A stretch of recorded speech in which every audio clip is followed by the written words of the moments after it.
Bonsoir. Bonsoir. Bonsoir. Très bien. Sauf qu'on n'est pas du tout le soir. On n'est pas du tout le soir. Mais Bah, attends encore 1 heure, la nuit va tomber. Du coup, mais ça, c'est une vraie question que je me pose. Est-ce qu'on doit dire bonjour, bonsoir, tu vois? Qu'est-ce qu'on doit dire? Étant donné que l'écoute d'un podcast, T'as déjà écouté le premier épisode de Amour, Gloire et Chips? Oui, mais j'ai oublié. On n'a pas dit bonjour. On n'a pas dit. Du coup. Il s'appelle effectivement On n'a pas dit bonjour, mais on dit les trois en fait. Bonjour, bonsoir et Bon après-midi. et je sais plus. Mais on dit tout parce qu'on s'était posé cette question-là. Ouais. Ça a été le week-end. Bah, moi, oui, je crois. Tu te souviens de ce que t'as fait? Attends, oui, j'ai lu. Ouais. Ah oui. En fait, les gens vont croire parce que le dernier épisode, j'ai fait ça aussi.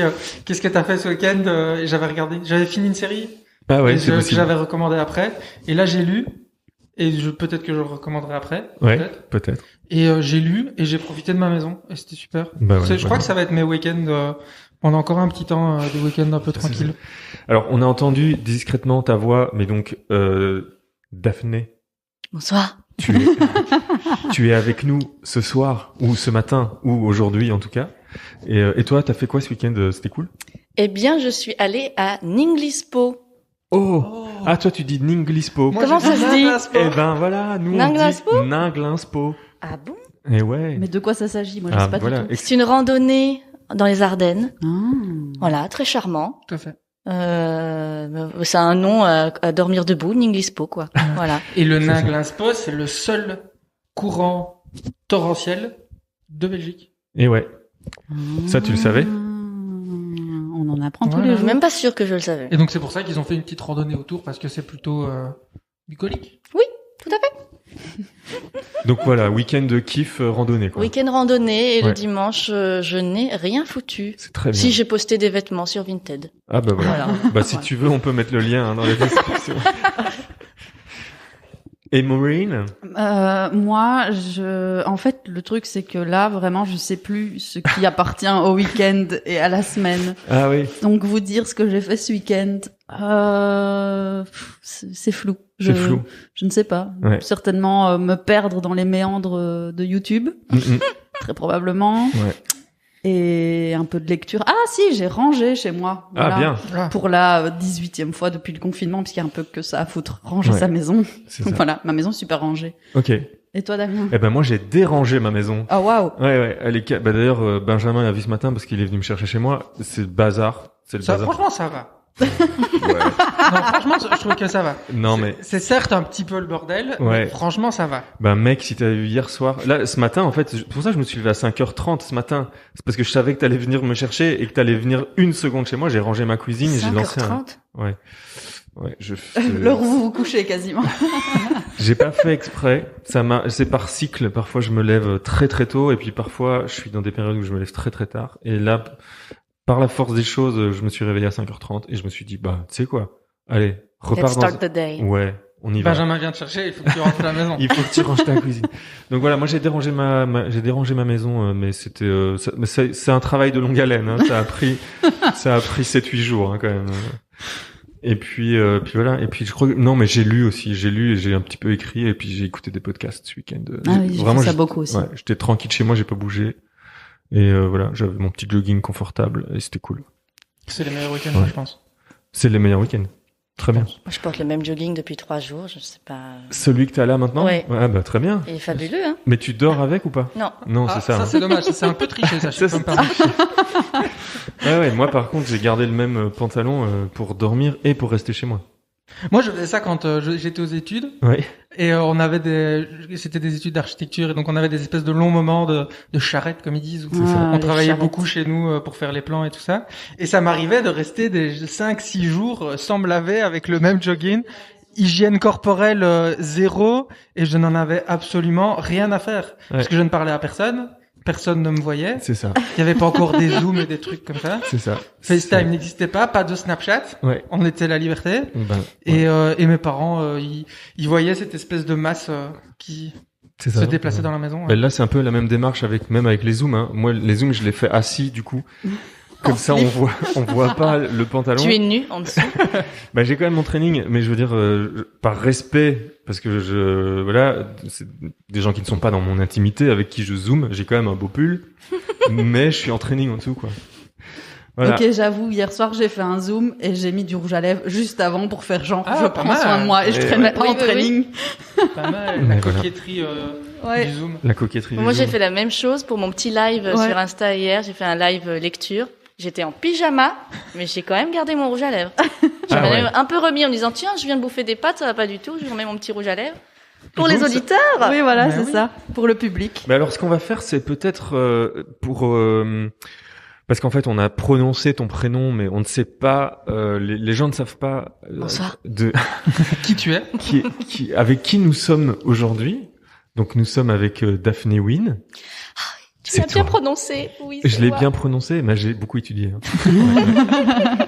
Ouais. Si par exemple tu dois nous raconter ton parcours pour quelqu'un comme notre auditeur ou notre auditrice qui ne te connaît pas, Mhm. comment est-ce que tu te dévoilerais?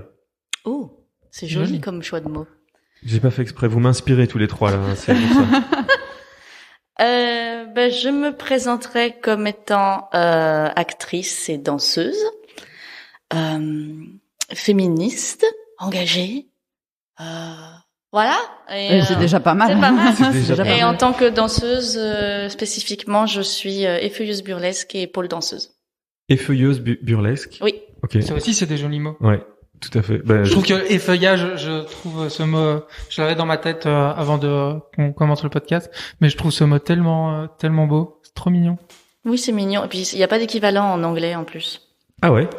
On dit comment alors? On dit pas? Dit, burlesque striptease ou burlesque... Ok. Mais et du coup, la traduction, tu vois, je suis un monsieur qui aime bien la traduction littérale, mais la traduction littérale de striptease, ça pourrait, tu vois, Ça pourrait être effeuillage. c'est vraiment ça que ça veut dire ou tu vois. La traduction littérale de striptease, ça peut... strip, c'est se déshabiller, et le tease, c'est Donner envie un c'est peu. l'excitation, c'est le faire Ok. monter l'excitation. Donc littéralement, comment est-ce qu'on pourrait traduire ça L'excitation du déshabillage, je sais pas. Ouais, mais pourtant un teaser, c'est pas vraiment l'excitation. si, c'est donner envie, ça quoi, excite tu la vois. curiosité. Ça excite la curiosité, effectivement. Est-ce que Mais ce serait pas le- attisé, tu vois, Ouais, mais c'est ça, l'information. c'est le mot excitation est un peu galvaudé. Il Oui, est- parce qu'on a le mot strip devant, mais enfin, c'est le Ouais, même mot ouais. que pour teaser ou C'est ça. teasing. Tout à fait. Oui, c'est ça. Non, mais je veux dire, il est galvaudé dans le langage en français. Mm. Je trouve que quand on parle d'excitation, on pense tout de suite à une excitation Un qui gros est gourdin. plutôt de l'ordre sexuel. Tout à fait. Ah ouais? Ouais. Moi, je sais pas, moi je dis que je suis excitée tout le temps. De joie. Ouais, moi pas. Enfin, quand je le suis, j'utilise pas ce mot-là. Ah, ok. Mais ouais, mais après c'est très super que tu l'utilises toi. C'est très vachement super. Ouais. C'est vraiment très super. Mais donc voilà, là on a à peu près on a un portrait succinct et on va rentrer tout doucement dans les détails tout ça. Mais et sinon le parcours en fait pour en arriver là. D'où viens-tu? Ouais, enfin c'est ça. Pourquoi? Ma vie, mon œuvre. Ta vie, ton œuvre, oui. J'ai fait mes études supérieures au conservatoire de Bruxelles en tant qu'actrice, du coup, en théâtre. Et je suis sortie en 2015, et donc ça fait 5 ans que je suis dans le milieu professionnel du spectacle, de l'art vivant et du cinéma, de l'audiovisuel et de la scène, etc. Ok. Et du coup, tu as déjà participé à quoi comme projet avec cette casquette d'actrice qu'on pourrait connaître ou non ou qu'ofultitude. Moi, je suis le podcasteur crédule, hein, donc moi je viens ici, je n'en sais rien du tout. Donc du coup, Tu je prends sais le pas. rôle de Pierre. Ouais, Quoi c'est ça. Tu prends le rôle Le de rôle Pierre. de Pierre qui habituellement. nous manque. Oui, Pierre, c'est vrai qu'on en a pas parlé, mais Pierre nous manque beaucoup. Voilà. Il est pas mort, hein, mais c'est juste pour. Tout de Non, non, suite, une rassure-toi, chape de plomb non. sur le podcast. Non, pas du tout. C'est juste qu'il a beaucoup de travail pour le moment, donc il peut plus venir aux enregistrements avec nous. Mais Pierre, c'est un peu la coqueluche. C'est un peu le podcasteur crédule qui, voilà. Mais par rapport à la question de Benjamin, on va y venir. Mais moi, je voulais savoir, t'es bruxelloise à la base ou non tu? Oui, bruxelloise d'adoption depuis l'an 2000. Ah oui, c'est ça. Voilà. Donc t'es venu faire tes études. Non, mais non, en 2000 tu faisais pas Alors, tes études. en 2000, Mais j'étais non. à l'école primaire. Oui, c'est ça. Non, mais non, mais parce que moi, je suis bruxellois d'adoption depuis 2000 aussi, mais pas depuis C'est l'école dingue, ça. primaire. Dingue. Coïncidence? Je ne pense pas. Ouais. Non, moi je suis liégeois d'origine, mais je suis venu en 2000. Mais par contre, j'étais pas en primaire, je venais de finir mes études et je me suis installé à Bruxelles. Mais quel Oui, âge Damien a as-tu? 65 ans. Hein. Oui, j'ai 65 ans. Bah non, attends, si j'ai fini mes études en 2000, le calcul la question est vite répondue. Hein. Ah bah t'as fini tes études à 40 ans, et donc c'est plutôt logique. Bon, ça. et on s'en fout en fait. On s'en fout, ouais, Excusez-moi, mais c'est pas Bon, le sujet. mes années primaires, on s'en fiche aussi, je pense. Mais enfin, j'étais à l'école primaire, oui, c'est ça. C'était allé à l'école primaire. Ouais. Et c'était Ça cool. m'est arrivé. T'as des bons souvenirs? C'était chouette. C'était pas mal. J'étais à Saint-Henri, au lieu Saint-Lambert. Ah ouais. Ok. Vachement chouette. Je connais pas. Chez les cathos. Moi non plus. Chez les cathos. Chez les cathos. Ouais, Ah. ça- mais Et on- après, je suis allée à Saint-Michel, On est chez tous les cathos passés, aussi, ouais. chez les jésuites même. Ouf. Mais ça, Cathos 2 étoiles, quoi. Du coup. ouais, voire 3. Et j'y suis restée 1 an et demi avant de repartir à Lille pour passer mon bac, Ok. parce que le système éducatif belge me convenait pas du tout. Trop axé sur les sciences, les maths, Le à mon catholicisme. goût, et le catholicisme. Et comme ma mère avait une opportunité de travail en région lilloise, bah, je l'ai suivie. J'ai pris mes clics et mes claques et j'ai passé mon bac littéraire D'accord. là-bas. Option internationale britannique, puisqu'on rentre dans les détails. Ah ouais. Voilà. Et puis j'ai passé le concours du conservatoire après le bac, et puis je suis retournée à Bruxelles du coup en 2011. Ok. Ok. Super. Et donc c'est ça. Et donc t'as fini ton cursus en 2015, c'est ça que tu disais. Et donc depuis tu es actrice. Et alors peut-être là Benjamin rebondit sur sa question, ou c'était celle que t'as volé à Maureen. Non, ben moi Ah, j'ai parce que, j'ai des questions sur Sur tout le reste. sur tout. Donc, Bah moi, je propose du coup de passer le relais à Maureen, parce que Maureen a un super petit carnet. Parce que nous, on est en mode improvisation totale. Bah, Mais non, pas mais- complètement, mais je suis sûr que Maureen a plein de super questions. Mais par exemple, commencer par ton travail d'actrice Ouais. depuis 2015, c'est quel type de projet sur lesquels t'as bossé sur Vraiment de tout. Autant du théâtre que du cinéma, des courts-métrages, des séries, et beaucoup de voix off et de doublage aussi. Ok. Vous avez devant vous la voix off officielle de Jardin et Loisirs sur la RTBF depuis 4 ans quand même. Ah, c'est ça. Non, c'est pas vrai. Genre jardin et loisirs, genre Avec les- Luc Noël. C'est pas vrai. présentateur, si, Oh, si. c'est génial cette émission.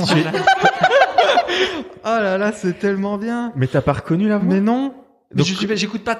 On va pas dire que je branche mon poste de télévision pour regarder cette. Mais tu vois, genre, je trouve que l'aura qui est autour de cette émission est genre dingue. Et donc tu as contribué à ça Ouais. depuis 4 ans. Bah effectivement, c'est l'identité sonore de ouais. Voilà. Sinon dernièrement, j'ai joué dans une petite série qui s'appelle Crossroads, qui vient juste de finir le tournage, une série policière française. Et j'avais juste un petit rôle de danseuse qui découvre un cadavre, enfin bon, des petites choses comme ça. Et en théâtre, dernièrement, j'avais fait une tournée qui s'appelle pour une pièce qui s'appelle Linda Vista. Et ça s'est fini le 15 février, donc un mois avant la crise. J'étais bien contente. Et voilà, à peu Alors, près un petit sur, résumé. Sur le cinéma, moi j'ai sur le cinéma et le théâtre, j'ai plusieurs questions. J'ai plusieurs questions sur Je plein t'en de trucs. Balance la sauce. Alors, peut-être. Alors, je sais pas si on a le droit déjà d'en parler parce que j'ai vu des behind the scene du tournage de La Claque. Oui, Est-ce qu'on a le droit déjà d'en dire 2-3 mots ou oui, pas oui. Je pense, oui, si, parce Alors, que veux-tu bien nous en dire 2-3 mots? La Claque, c'était une web-série, c'était un pilote de web-série qu'on avait fait pour la RTBF, pour les concours web-série de la RTBF, donc qui était sélectionné parmi les 5 séries en lice. Ben, comme on n'a pas remporté le prix, on peut en parler tout à fait, me semble-t-il. Mais vous allez quand même, la série va quand même se faire? On va essayer de la faire quand même. Bon, Ouais. ça va prendre un peu plus de temps que prévu, hein, peut-être 1 an ou 2 d'ici. Donc le behind the scene qu'on a vu, c'était le making of que vous avez C'était proposé. le pilote. Enfin le pilote que vous avez proposé. Oui, à la RTBF. Ok, d'accord, et qui n'a pas été pris. Ouais. Mais donc ce pilote-là, vous allez pas pouvoir l'exploiter. Ça, c'est encore en questionnement, mais en tout cas, la RTBF n'a pas été hyper négative non plus dans ses retours. Elle avait été plutôt encourageante dans l'idée que il fallait améliorer telle ou telle chose et prendre telle ou telle direction, mais on a bon espoir de quand même Mais je veux dire l'exploiter pour vous, même sans la RTBF. Oui, c'est ça. Dire que c'est le premier épisode et que vous continuez. Autofinancer, etc. Ouais, enfin, je pense que c'est pas une série qui coûte très cher non plus. Ok. Et donc, il peut quand même se faire de façon professionnelle avec peut-être une aide ou pas de la RTBF après coup, mais. Et donc, ça consiste en quoi, la claque La claque, c'est une série qui parle qui se passe pendant le premier confinement. Et un des voisins d'un immeuble s'est suicidé. Et une des nanas qui habite là, elle est slameuse et elle est vraiment très affectée par le suicide de son voisin et décide de faire une espèce d'activité entre voisins pour parler du deuil, de comment ils ont géré cette nouvelle et de faire un exercice, un atelier slam avec chaque voisin. Et donc on a vraiment des personnages très différents et chaque épisode est concentré sur un des personnages, comment lui vit le deuil de cette personne et dans sa vie quels ont été ses défis et les choses que ce personnage a traversées. Et donc à la finalité de chaque épisode, c'est le slam du personnage et ce qu'il va raconter.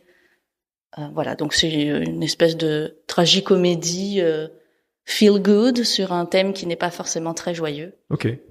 Le deuil. Le deuil. Ouais. Très bien. Bah, c'est bien parce que d'exploiter des thèmes qui ne le sont pas ou peu. Ouais. Bah oui, c'est vrai. Ça me fait penser au podcast de Taous. Ah oui, Mortel. Ouais. Je sais pas que tu connais, Daphné. Qui ça? Taous Merakchi. Taous Merakchi, elle a un podcast qui s'appelle Mortel et qui parle justement de la mort. Donc c'est des épisodes, je pense que c'est mensuel ou un truc comme ça. Ah, mais tout est sorti là, donc je ne sais pas. Ah, c'était une saison et tout a été. Ouais. Et donc voilà, et ça parle. Ouais, Très donc c'est plusieurs angles différents et ça parle de la mort. Et là, il y a une version bonus en livre qui est sortie avec un peu une synthèse des podcasts plus du contenu bonus. Bah, on mettra le lien parce que c'est bien. Donc c'est une autrice française. Bah oui, ça donc, m'intéresse. Qui fait des choses très qualitatives. Oui. Et du coup, pourquoi ça s'appelait La Claque? Il y a une raison particulière ou pas forcément? Bah parce que non, c'est la claque justement provoquée par ce suicide et le tremblement de terre entre guillemets qui s'ensuit par rapport à tout ce que ces personnages décident de libérer et de partager sur eux, quoi. Ok. Et que chacun du coup se prend une claque en découvrant telle ou telle chose sur l'autre. C'est ça. Et donc et t'as participé aussi à l'écriture. Non, pas du tout. Mais donc l'idée c'est ça, c'est que dès que les épisodes sur les personnages s'écrivent, ce soit une coécriture. En tout cas, que le slam soit écrit avec chaque acteur de chaque personnage. Donc c'est ça que je trouve très intéressant dans le projet. Et là-dessus, toi, tu jouais un des voisins ou Oui. Ok. Je joue une voisine esthéticienne qui a l'air hyper godiche et bimbo sans cervelle, mais qui en fait se bat pour la cause des femmes, etc. Ok, super. D'où le côté féministe et engagé dont tu parlais au début. Oui, c'est pas pour rien. Je pense qu'ils m'ont choisi. Ah, ok. Non, je pensais que t'étais devenue féministe parce que t'avais joué ce rôle. Non, mais et donc du coup, ton engagement par rapport à tout ça, c'est quelque chose que tu essayes de distiller un petit peu dans ton travail, ou, genre en permanence, ou tu cibles un peu les endroits et les moments où c'est pertinent de le faire, ou justement c'est quelque chose que tu essayes d'amener en permanence dans... Déjà pour rester dans la sphère cinéma, j'ai vu, puisque donc t'es très actif sur les réseaux sociaux aussi, j'ai vu que t'avais posté il y a 2 semaines peut-être le post justement sur alors là c'est pas du féminisme, mais ça reste de l'engagement et ça reste important aussi, sur la représentation des acteurs et actrices asiatiques au cinéma. C'était la semaine dernière. Oui. Ouais. Déjà j'ai trouvé ça hyper intéressant, donc je sais pas si tu veux en rajouter un mot sur le sujet. Oui, du coup je l'ai pas mentionné pendant les premières questions, mais je suis métisse, je suis franco-vietnamienne. Ça ne saute pas forcément aux yeux tout de suite.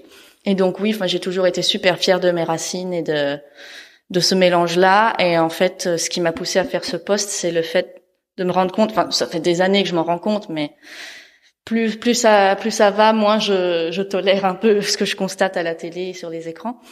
C'est cette différence de traitement avec les acteurs racisés, notamment asiatiques, dans le cinéma francophone surtout, parce que chez les Américains ou les Anglais, ça commence nettement à s'améliorer. Mais chez nous, je trouve qu'on est encore hyper en retard sur la représentation des acteurs asiatiques au cinéma chez nous, qui n'ont aucun rôle d'importance ou presque, et qui sont souvent relégués à des rôles stéréotypés et fatigants, quoi. Mhm. Voilà. Et donc j'avais écrit un petit post coup de gueule sur Instagram qui avait été relayé par la RTBF justement, RTBF Culture après. Voilà. Ouais. Ouais, parce que donc, attends, vas-y. pardon, je te coupe Non, complètement. Parce que du coup aussi dans ce post, à un moment, donc ouais, il y a ce que tu viens de dire, la différence entre les pays anglo-saxons et les pays francophones. Enfin, j'ai remarqué ça sur les personnes racisées de manière assez large, qu'il y a vraiment, c'est pas du tout le même traitement. Je sais pas pourquoi. Je sais pas si toi t'as une bribe d'idée sur la question ou pas du tout. Non, j'ai fait un jour un stage avec une agent parisienne très sympa qui nous a vraiment parlé sans filtre de la réalité du milieu, en tout cas à Paris, et où elle nous disait c'est triste à dire, mais voilà, moi des acteurs asiatiques ou eurasiens, j'en ai 2-3 dans mon agence, ils bossent presque pas. Par contre, les acteurs arabes ou noirs bossent beaucoup plus parce que c'est entre gros guillemets à la mode en ce moment. Et c'est souvent des rôles de toute façon de banlieue ou des trucs un peu intenses. Clichés, quoi. Voilà. Mais ça reste quand même des beaux rôles aussi. C'est des rôles clichés de prime abord, mais qui prennent une place importante dans le film. Alors que quand on compare avec les acteurs asiatiques, bon, à part Frédéric Shaw qui a fait un film avec lui en tant qu'acteur principal, qui l'a écrit lui-même. Ouais.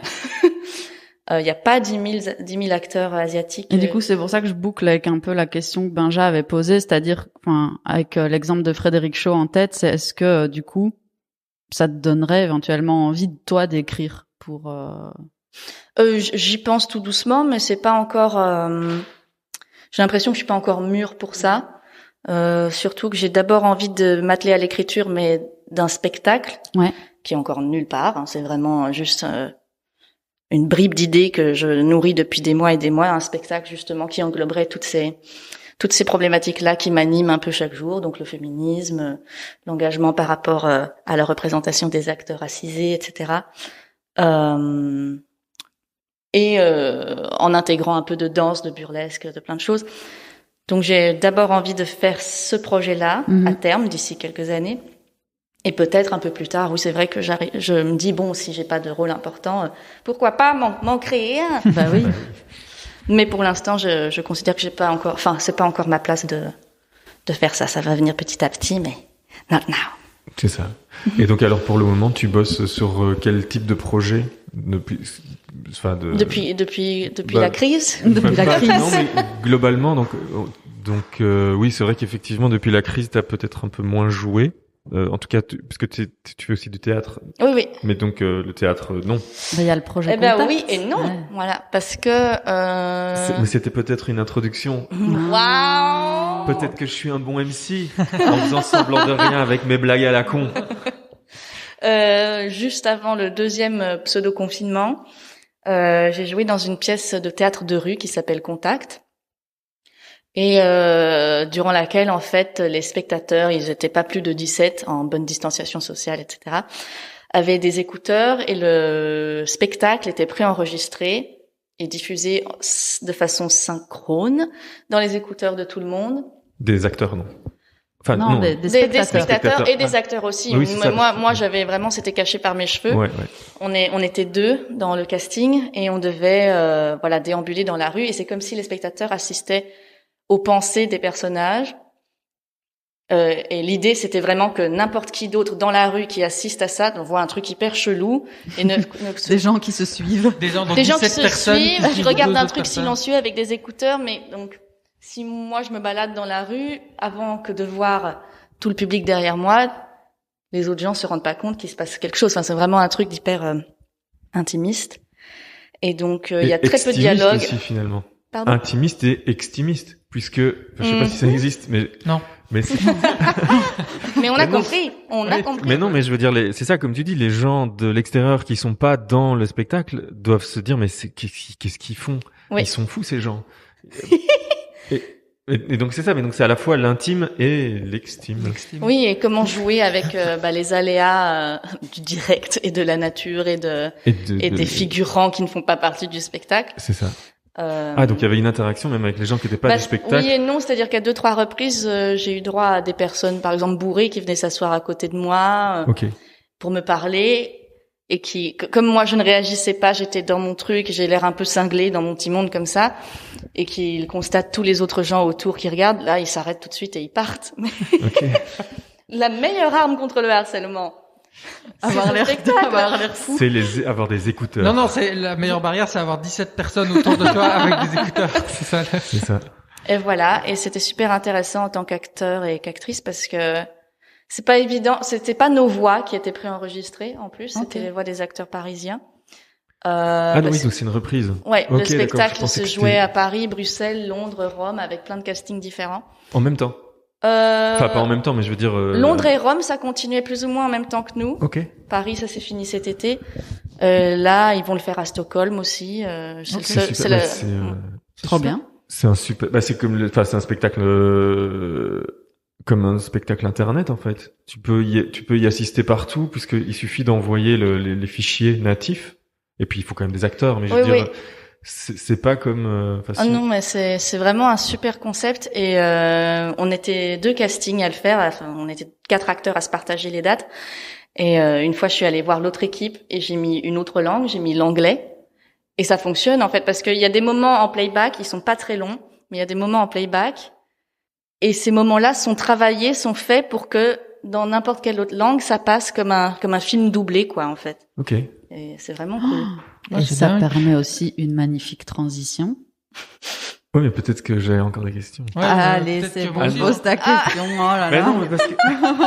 mais garde ta transition. La transition ne marchera plus, mais je garde ma question. Ok, mais je réintroduirai ton introduction. Fantastique.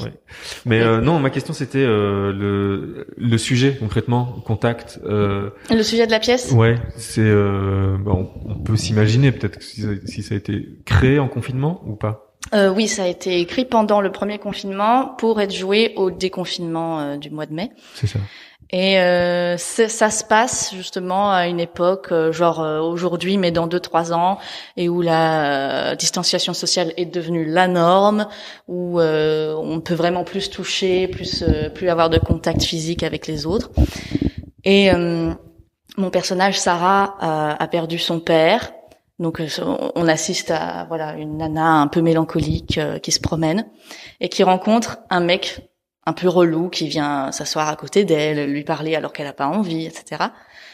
Et en fait, elle se rend vite compte que c'est pas un mec normal et c'est un peu gnangnan dit comme ça, mais c'est son ange gardien en fait, qui est venu. Spoiler. Voilà. Non mais c'est l'histoire, c'est son ange gardien qui est venu du coup l'aider à passer au-dessus de ses traumas, comment pendant 50 minutes de spectacle, il arrive à traverser toutes les émotions que sont la colère, la peur et l'apaisement, la joie, etc. Et comment comment on peut guérir de ce genre d'émotions en très peu de temps. Voilà, c'est l'histoire du spectacle. Et donc là, c'est vraiment du coup de l'acting par le corps, quoi. Oui, parce que la difficulté, c'était aussi d'anticiper, c'est-à-dire qu'il y avait une véritable chorégraphie, entre guillemets. On était libre, il y avait quand même un espace d'improvisation, mais beaucoup de mouvements étaient arrêtés sur tel ou tel moment de la bande sonore, parce que par exemple, on entend un frottement de droite à gauche, ça veut dire que je dois anticiper, prendre mon bras pour le frotter de droite à gauche, parce que ça fait un bruit comme les cheveux derrière la tête, etc. Et les auditeurs entendent ça et je dois faire ce geste en même temps que le son. Donc savoir que c'est le moment où je dois passer. Voilà. Et ça, c'était vraiment assez intense et mathématique à mettre en place. Ok, parce qu'on a mis les spectateurs sont un peu dans la tête. Dans la tête, ok, oui. D'accord. Et donc c'est pour ça qu'ils entendent les bruits de cheveux, ils entendent etc. les bruits, ils entendent les pensées, ils entendent les petites chansons qu'on a dans la tête parfois. Enfin, c'est vraiment assez atypique. Oh, c'est trop bien. Et ça, vous allez le refaire ou pas? On a coupé, on a dû annuler la dernière semaine de représentation qui devait avoir lieu la semaine qui vient de s'écouler. Ok. Et s'il n'y avait pas eu la crise, on aurait dû prolonger aussi. Donc pour l'instant, c'est en stand-by. Peut-être qu'on va reprendre ça au printemps. Okay. Et dans tous les cas, si c'est pas ce spectacle-là, je sais que la boîte de prod veut vraiment produire d'autres spectacles dans cette même D'accord. Ils ont le format, en fait, technique-là. ils ont découvert un format un peu particulier, ils veulent pouvoir raconter d'autres histoires avec ce Tout à format-là fait, et ouais. d'autres... et que ça peut marcher, sachant qu'on risque d'être encore longtemps dans ce genre de stop and go. Oui, et Avec puis, la puis culture. au-delà de ça, c'est que tu peux parler de plein de choses, être dans la tête des gens, et c'est une autre façon de faire du spectacle vivant et du spectacle de rue par extension, tu vois. Maintenant. Ouais. Mais moi, j'allais carrément dire, c'est une autre façon de faire du podcast. Parce que, True. mais non, mais parce que là, je suis en train de me dire, donc, ok, il y a, donc, c'est pas du tout pour minimiser le travail de l'acting, puisque ça a forcément une valeur ajoutée. Mais vu que tout se passe au niveau du son et de l'audio, peut-être que simplement, en fait, les fichiers audio pourraient être mis à disposition du public et ils peuvent l'écouter de chez eux pendant le confinement. Oui, comme une espèce de roman audio. Une fiction Le audio. livre audio. Ouais. Mais là, vraiment, l'idée, c'est de se démarquer du livre audio par le fait que ce soit un spectacle audio. Et je pense qu'on peut pas se passer des acteurs dans cette dynamique-là parce que, je veux dire, il y a des moments où je pleure quand même dans la pièce. Ah oui, alors là. C'était intense. Je comprends. Et petite anecdote du coup que j'ai racontée à très peu de monde, le jour de la dernière, et c'était vraiment la dernière, on jouait 3 fois par jour, donc c'était l'ultime représentation. Mes écouteurs se sont coincés sur le banc sur lequel j'étais assise. Donc je me relevais, ça coinçait, et je me relevais, ça recoinçait, et en fait ça a détaché mes écouteurs qui étaient coincés derrière ma veste, et donc je n'entendais plus le spectacle. Et donc, J'étais genre en grosse panique et j'ai voulu augmenter le son à mort pour percevoir des petites bribes de son je n'entendais rien pendant un quart d'heure, 20 minutes, j'ai vraiment joué à l'aveugle avec l'acteur en face, et heureusement que je connaissais et que c'était la dernière, que je savais que quand il faisait ça, ça voulait dire qu'on était à tel moment, etc. Et à un moment donné, juste après la panique qui a quand même duré 20 minutes, j'ai décidé d'enlever mes écouteurs de mon téléphone pour mettre mon téléphone en haut-parleur, quoi. Comme tout le monde avait ses écouteurs et n'entendait pas mon téléphone, je me suis dit bon. Mais pendant 20 minutes, c'était vraiment la grosse panique. Et du coup, tu l'as joué combien de fois au total? On l'a joué 3 fois par jour et on jouait environ 3 fois par semaine. Ça fait 9. Environ 9 fois, voilà, 9 fois par semaine environ. Inspecteur mathématique ici. Et la première date, c'était mi-octobre. Ok. Le 14 octobre. Okay. On a joué du 14 octobre au 1er novembre. Ah oui, je croyais qu'il y avait déjà eu au déconfinement, donc genre vers juin, je crois qu'il y avait déjà eu des oui, mais pas nous, c'était l'équipe française du coup à Paris. Ok, ouais, d'accord. Ok, bah c'est super. Voilà. Donc très beau là, projet. on était sur de l'acting de corps, mais il y a aussi l'autre pendant que t'as vite fait. Non, j'ai fait un signe de tête vers toi, mais ça va, que t'as vaguement cité. C'est du coup l'acting juste par la voix, parce que tu fais des doublages. Ça, c'est un truc qui me fascine. Le doublage d'animé. Franchement, ça me fascine. D'ailleurs, j'enverrai le podcast à Marie, qui est une autrice française, et en fait, c'est elle qui écrit la traduction de Family Guy. Vous voyez la série Family Guy. Bien. Bah elle écrit les blagues. Oh là là. Elle traduit les blagues. Waouh. Pour Family Guy. Elle est traductrice.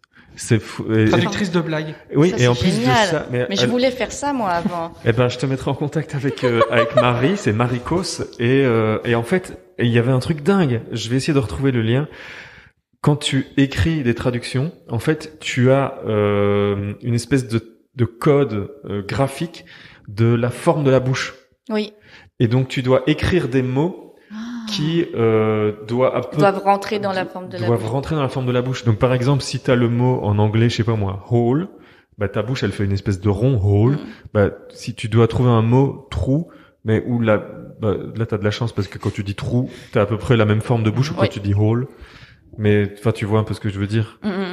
Et donc voilà, et ça c'est absolument dingue. Et en effet, moi j'étais plus fasciné par le côté écriture graphique de la forme de la bouche. Mais je t'ai encore une fois coupé. Non, mais pas du tout, mais ça rejoint du coup ce que je disais sur le spectacle qu'on pouvait mettre en italien, en anglais, en français, et que peu importe la langue dans laquelle on le mettait, ça collait avec les acteurs qu'on voyait en face, comme dans un film, quoi. C'est ça, ouais. Ça a vraiment été étudié pour. Mais du coup, avec cette histoire de langue aussi, il n'y a pas des langues, tu vois, des films qui sont filmés dans certaines langues. Et si tu veux les traduire en français, tu peux pas du tout te faire un doublage. Parce qu'en fait, justement, la forme de la bouche des mots, par exemple, je crois que le finlandais ou les langues nordiques, tu vois, ont ce problème-là. Tu peux pas les traduire en français parce que tu trouveras ils ont quasi des bouches. jamais, quoi. tu vois, tu pourras jamais synchroniser. Peut-être que c'est faux. Ils ont pas les mêmes bouches. Mais je crois qu'il y avait un truc comme ça. Non, c'est pas qu'ils ont pas les mêmes bouches, mais qu'ils prononcent pas les mots de la même manière. Mais ce que j'avais découvert aussi, parce que je me suis un peu intéressée à la question, parce que en vrai, ça doit être tellement fun à faire. Tu nous diras si c'est tellement fun à faire. Oui, c'est très fun.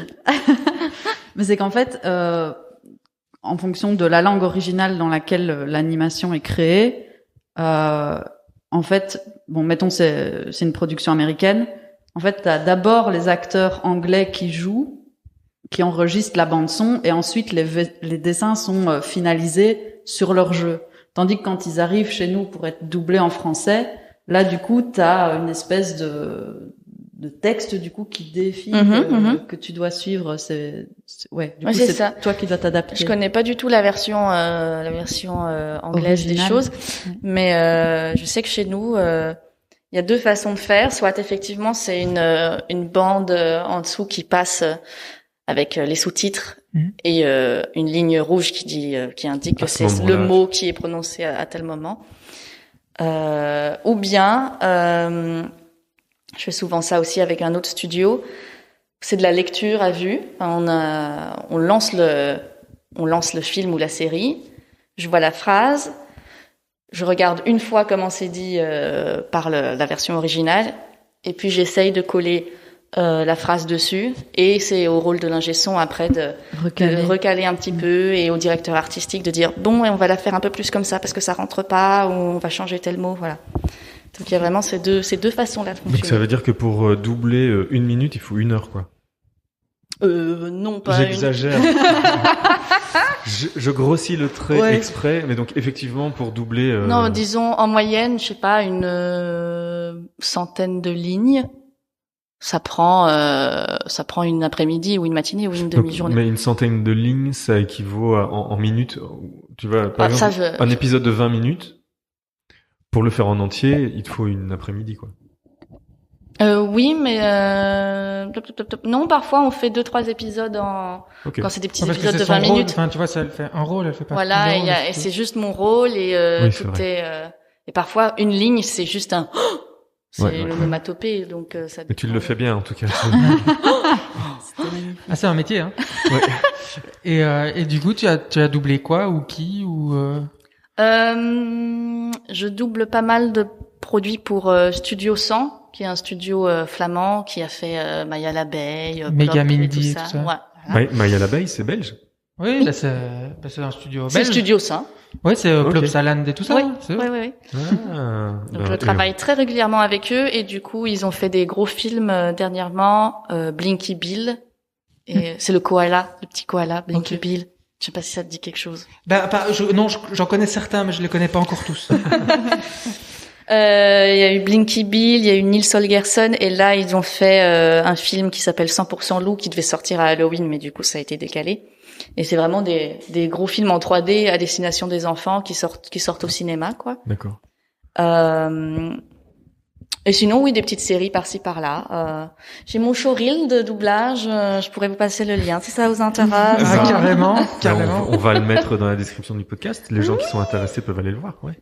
Mais il y a dans le doublage, il y a du coup, il y a des gens qui deviennent hyper connus ou reconnaissables. En tout cas, il y a la voix de Bruce Willis, tu vois, qu'on reconnaît tous. Qui fait aussi des furets dans la pub, je sais pas quoi. Ouais, ils sont réutilisés après. Et d'ailleurs, je pense que la voix de Bruce Willis, je pense que le gars qui faisait est décédé il y a pas très longtemps.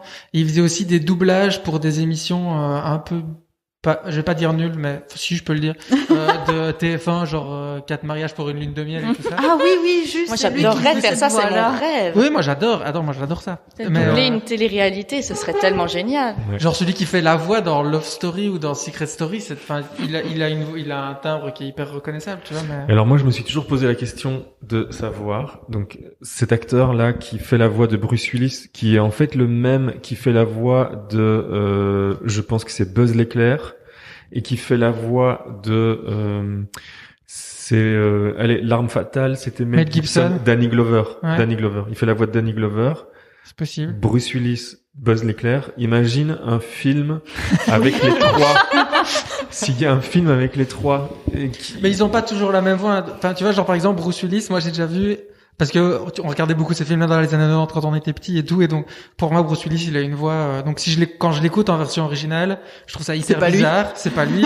Et il y a des fois des films qui sont doublés où c'est pas sa voix. Tu sais, parfois quand tu mais c'est ça, mais donc quand tu télécharges un vieux screener un peu pourri et que t'as la version québécoise et t'as la version québécoise, t'es là et tu te sens complètement floué, ils t'ont mis une autre personne. Mais c'est ça, mais donc il y a vraiment une identité de cette voix quand on les parce qu'on les a vus ouais, tout à fait. Quand on regardait les films doublés et je sais pas, il se passerait quoi si il toucherait le gros acteur. Ouais, j'allais dire, il aurait un super cachet. Mais oui, mais ça ferait bizarre d'avoir deux acteurs qui se parlent et qui ont la même voix, quoi. Mais par contre, ça arrive souvent que pour un même épisode ou un même film, un acteur ou une actrice fasse plusieurs voix. Ouais. Peut-être pas deux voix qui se parlent. Okay. Mais tout au long, enfin moi en tout cas, j'ai déjà fait plusieurs petites voix dans une même série, dans un même. Donc là, tu pourrais faire la fin de l'épisode avec une autre voix. Oui, mais enfin bon, je fais pas ça sur commande. Mais non, mais je pense qu'il y avait aussi dans Dragon Ball Z. Je prends que des vieux trucs nuls, mais. C'est pas nul.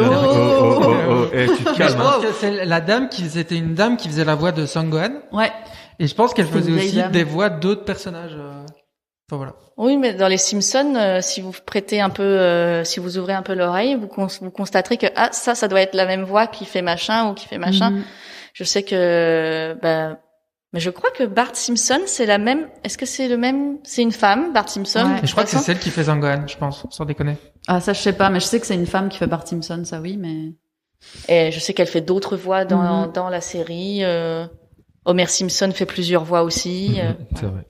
Et d'ailleurs, en parlant des Simpsons, on vous invite à aller écouter, on invite les auditeurs à aller écouter l'épisode Amour Papier, qui est un spin-off de Amour Glory Chips, où on parle de papeterie et on parle. Qui est sorti la semaine passée à propos d'un livre sur les Simpsons. Voilà, c'était la petite parenthèse promo. Cet épisode sponsorisé par Amour Papier. Et donc ouais, effectivement, voilà le doublage. Et donc tu as doublé, on l'a déjà dit ou pas? Non, t'as doublé un manga. Ah oui, c'est ça. Mais non, c'est parce que t'as dit animé et moi dans ma tête, animé c'est manga, mais c'est dessin animé. D'accord. Bah alors tu n'as pas. Pas encore. Ouais, pas doublé encore. d'animé. Mais j'espère bien. Ça plus doubler Kim Kardashian et la Kardashian Family, j'adorerais. Mais ils ont arrêté. Oh, c'est vrai. Mais ce genre de télé-réalité. Quoi. Oui, en plus les télé-réalités, ils doublent pas sur les voix. Il y a pas un truc aussi Mais si c'est ça, ils laissent les voix en arrière. Tu laisses les voix dans le fond et tu fais Kimberly m'a vraiment trop foutu le seum tout à l'heure. Oui, t'as fait une autre voix, j'ai entendu. T'as fait une autre voix, je l'ai entendu. Mais oui, mais ça, pourquoi ils font ça? Moi, c'est un truc que j'ai jamais vraiment compris. Mais parce que du coup, comme c'est pas fait pour être c'est pas capté cinéma, pour être doublé. La famille Kardashian pas capté cinéma, déjà ça m'étonnerait très fort. Ok. C'est vrai. On a quand même, il y en a au moins une qui sera présidente des États-Unis à un moment donné. Donc, s'il te plaît. Ouais, mais ils ont plus un dispositif pseudo-documentaire que cinéma où t'as le son capté. C'est quand même une grosse prod. Ouais, c'est vrai qu'on est plus sur du journalisme d'investigation. C'est vrai. Non, mais c'est vrai. Dans le ton. Oui. Mais tu sais, la famille Kardashian, même si tu ne regardes pas, je ne regarde pas non plus, mais c'est juste que c'est pop culture, quoi. Ouais, à fond. On parlait de culture populaire dans l'épisode Amour Papier des Simpsons, mais malgré nous, qu'on le veuille ou non. Ouais, mais c'est vrai, ça en fait partie, tu vois. Et voilà, c'est mon snobisme. Ouais, peut-être. La haute culture et la basse culture. Ouais, c'est ça. Ah là là. Et donc tu disais. Alors qu'en plus, t'as quand même en face de toi, je pense, peut-être. Alors je vais pas partir sur le monde, mais je vais en tout cas dire pour la Belgique, je pense que t'as la plus grande fan nationale de Britney Spears en face de toi. C'est vrai. Oui. Oh, trop bien. Mais moi, d'ailleurs, t'as parlé de Crossroads, et Crossroads, je tiens à dire, c'est un super film, un chef-d'œuvre du film de Britney Spears. Hein. Oui. On me l'a beaucoup fait cette blague. Et donc c'est toi qui as fait le doublage? Non. Malheureusement, j'étais trop petite. T'étais trop petite. Et donc fan de Britney. Ouais. Oui, absolument. Fan Je de le Britney. revendique fièrement. Mais c'est très bien. Et donc, dans quelle mesure? En quel honneur. Dans quelle mesure? Dans quelle proportion de Quelle merchandising? proportion, la proportion de je serais capable d'écrire un mémoire dessus, je pense. Ah ouais, d'office. Ah ouais, non, mais ouais, d'office. Mais tout à fait. Mais non, je n'ai pas 10 000 goodies à la maison. J'ai peut-être 2-3 t-shirts. C'est ça. Mais qu'est-ce qui a fait dire à Maureen que, Parce qu'elle parlait de pop culture. Oui, puis c'est ça, mais qu'elle le sache. Ça veut dire parce tu que le je- revendiques, oui. Ah oui, mais elle te suit sur les réseaux sociaux, c'est Oui, mais je pense, alors je sais pas si c'était pendant le premier confinement. Sing Britney at your window. Oui, c'est Premier ça. confinement. Sing Britney at your window. pour ça. C'est toi qui as lancé ça? Oui. Ok. T'es passé à côté ouais. du Au- monstre. Au lieu d'applaudir les infirmières, il fallait chanter. C'était pas au lieu. C'était avant. oui. Ne mets pas Britney dans cette position Ouais, d'accord. clivante. Non, mais moi, je partage à fond, Britney Spears. C'est Ouais, genre, ouais. pour moi, elle a écrit une Une elle page a de participé à, l'histoire de l'Amérique. Mais bien sûr. et Bah, surtout, évidemment. elle a De une l'Amérique, de chanson, la moi, que musique. je trouve dingue. Chaque fois que je l'écoute, je me dis ce truc, c'est le tube le plus interplanétaire de l'interplanétage. Exactement. Mais évidemment, toxique. Mais Toxic, il met tout le monde d'accord. Ah, mais ouais. Tout le monde Ce d'accord. morceau, et je sais pas qui a produit ça. Je sais pas comment ça s'est passé. Alors j'avais déjà regardé, Mais c'est pas les C'est Neptunes. samplé d'un truc indien, non? C'est pas les Neptunes. C'était avant les Neptunes, de toute façon. Mais c'est pas Pharrell Williams? mais non, justement. Donc les Neptunes et Pharrell. Ils sont c'est- arrivés à partir de I'm a Slave for You. Ouais, c'est ça. I'm a Slave, ça c'est les Neptunes. Enfin, c'est Nerve. Enfin, Oui, tu oui. vois, Ouais, c'est ça. l'album, même l'album pointu. Britney, l'album éponyme avec Boys, le duo Ouais. qu'elle avait fait avec Pharrell. C'est Tout ça. à fait. Mhm. Qui est un très bon album. 2001. Ouais. Mais Toxic, tout, le clip est dingue. Tout est dingue. C'est une dinguerie. Donc écoutez Toxic. Mais Genre je vraiment. trouve- On c'est- vous le met en Si barre vous ne l'avez d'infos. jamais entendu, On le met en lien pour que vous puissiez le retrouver facilement. Mais Et, non. celui où elle est en hôtesse de l'air, c'est quoi? Mais c'est celui-là. Toxic. Ah, c'est celui-là. Mais c'est ça, non, c'était pour être sûr. Oh, mais oh. Ne m'agressez pas. Non, mais c'est vrai que, tu vois, c'est fou. C'est vraiment fou. Cette Ouais. Personne. Ouais, je crois que c'est fou pour ce qui moi, lui arrive maintenant. j'ai encore eu cette discussion avec une copine il y a 2-3 jours où elle se moquait gentiment de moi, mais elle me disait bon alors sérieusement, Britney, est-ce que c'est Britney ou Christina qui a Ah. lead the way, pave the way à toutes les Ben, autres? Et j'ai dit mais il y a même pas de Mais débat. non, il y a Non, il y a pas pas de C'est débat. Britney. Il y a pas match. Il y a pas un match. Pas Parce du que parce qu'elle me disait oui mais Dirty par exemple de Non, il y Christina a pas Aguilera. match. Dirty c'était extraordinaire, mais Dirty c'était en 2002. I'm a Slave for You c'était en 2001. Donc c'était Voilà. juste avant. Là, tu mets tout le monde d'accord. Voilà. Non, mais et elle a, enfin, c'est vraiment dingue. Je pense que j'avais vu une vidéo. Enfin, il y a plein de trucs, de documentaires et tout ça, ou de trucs à lire sur elle. Et c'est vraiment fou tout ce qu'elle y a eu autour. Enfin, tout ce qu'elle a amené, tout ce qu'elle a fait. C'est juste. Enfin, elle a eu beaucoup d'échecs aussi, genre son spectacle à Las Vegas. Je pense que ça a été un peu à four et tout. Pas mais- tant pas que tant que ça. ça. Hein. Peut-être à la fin, mais pas. Franchement, c'était quand même assez rentable. Hein. Mais qu'est-ce que je pourrais dire? Qu'est-ce que je voulais dire d'un peu sérieux sur Britney? C'est que je pense qu'elle a vraiment été victime de son. Allez, c'est la starlette sacrifiée sur l'autel de l'Amérique et qui Ouais. malgré tout, on l'aime ou on la déteste, mais c'est un symbole avec un grand S quoi. De Mais 10 000, c'est surtout vraiment la période, un peu la descente aux enfers, mais du coup qui a été médiatisée parce que paparazzi et tout le bordel, où elle était vraiment dans une détresse et elle se prend encore par au-dessus un shitstorm incroyable. Et en fait, maintenant, j'espère qu'une grande majorité des gens se rendent compte que c'était pas ok en fait, parce que ça adresse aussi la question de la santé mentale et toutes ces bien sûr, choses-là. ouais. Alors que à l'époque, c'était tout à fait ok de se foutre de la gueule de Britney et enfin c'est assez tragique quoi. Ouais, Et quand c'est ils un- ouais, pensent, c'est- enfin, on se met à la place, on va pas les plaindre non plus de leur succès et tout ça, mais tu te mets à la place 2 secondes de ce genre de star et tu te dis, enfin, non, une vie normale, jamais, quoi. Non. Jamais. Non, non, mais jamais. quand tu Ouais. as utilisé les super bons mots, tu vois. Elle a été sacrifiée, tu vois, Mm. sur l'autel du showbiz et tout. On l'a pas du tout considérée elle en tant que personne, quoi. Elle était devenue un produit tellement elle avait un impact sur tout le monde. Et quelque chose de très misogyne derrière ça aussi. Hein. On va Ouais, pas, on va utiliser les mots. Hein. Mais oui, mais Britney Spears, super. Réécoutez Britney Spears. Mais je vous conseille vivement un documentaire qui avait été relayé par Arte, qui est disponible sur YouTube. Mais ça fait 10 ans qu'il est sorti. Britney, faudrait que je vous retrouve le titre exact, mais c'est un documentaire qui la suit juste au moment où elle va sortir Womanizer et tout ça. Donc c'est juste après le rasage de tête. Enfin, c'est un peu la Renaissance, etc. Et c'est un super documentaire de 40-50 minutes où elle parle vraiment de ce qu'elle a traversé ces dernières années-là avant de remonter la pente un petit peu, et où tu sens vraiment toutes les failles humaines et tout le côté inhumain de la façon dont elle a été traitée médiatiquement. Et je rebondis, je passe un peu du coq à l'âne. Par la même occasion, je vous conseille le documentaire sur Paris Hilton sur YouTube. Eh oui, je l'ai regardé. Ah oui, je l'ai pas encore vu, mais je voulais le regarder. This is Paris. Et qui tord vraiment le coup à presque quasiment tous les préjugés qu'on a sur Paris Hilton, et qui est vraiment très intense. J'ai vu le trailer de ce documentaire et j'ai eu peur que ce soit un documentaire comme Netflix aime beaucoup faire, et on a fait beaucoup il y a pas très longtemps, c'est les documentaires pour recréer l'image, ou tu vois, ou refaire l'image de quelqu'un, tu vois, oui genre et par non, exemple. parce qu'il y a quand même des moments où il y a plein de moments où t'es hyper en empathie pour elle et où tu te dis putain quelle vie horrible en vrai, mais qui n'a pas été montrée et tout. Mais il y a quand même des moments où tu te dis bon là elle fait un peu soit de sa princesse ou elle dépasse les bornes. C'est pas, enfin c'est quand même assez nuancé je trouve. Et puis surtout ça révèle mais vraiment un truc dingue. Okay. Oui, c'est en fait ce documentaire, c'est un prétexte pour défendre autre chose. Pour lancer une campagne. On vous spoil Sauf pas. si vous suivez Paris Hilton sur Instagram, vous avez déjà tout.